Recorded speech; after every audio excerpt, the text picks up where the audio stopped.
तर उद्या सर्वपक्षीय संघटनेकडून बीड बंदची हाक देण्यात आली आहे। अल्पवयीन मुलीच्या अत्याचार प्रकरणी पालक आक्रमक झालेत। 2 शिक्षक अद्याप फरार असून फरार शिक्षकांना अटक करण्याच्या मागणीसाठी आंदोलन केले जात आहे आणि याच प्रकरणातील आरोपींना राजकीय पाठबळ असल्याचाही आरोप होतोय। त्यामुळे तात्काळ या 2 फरार शिक्षकांना अटक करा, नाहीतर उद्या बीड बंदची हाक देण्यात आली आहे।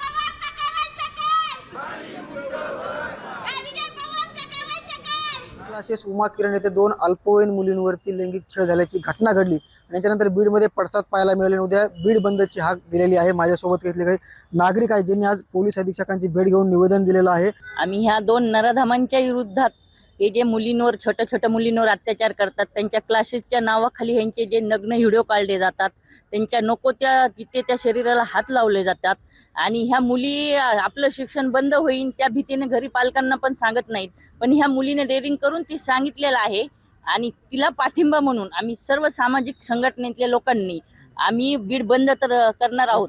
जोपर्यंत 2 दिवसाचा आम्ही त्यांना अल्टिमेटम दिलेला आहे, त्यामध्ये जर त्यांनी आरोपींना अटक केली, हे जे 2 शैक्षणिक माफिया आहेत पवार आणि खटावकर यांना जर अटक केली नाही तरचा विषय तो।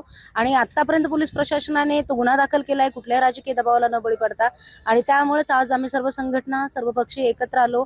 आम्ही या ठिकाणी निवेदन दिलेलं आहे की तुम्ही 2 दिवसामध्ये असा विश्वास तर ठेवलेला आहे, जर नाहीच झालं तर मग मात्र तीव्रतेचं आंदोलन होईल।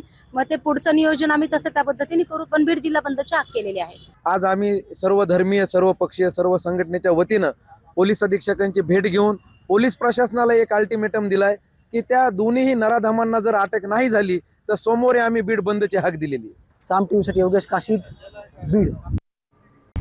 आता isakal.com आहे देशातील नंबर 1 ची मराठी न्यूज वेबसाईट। प्रत्येक अपडेटसाठी isakal.com ला नक्की भेट द्या।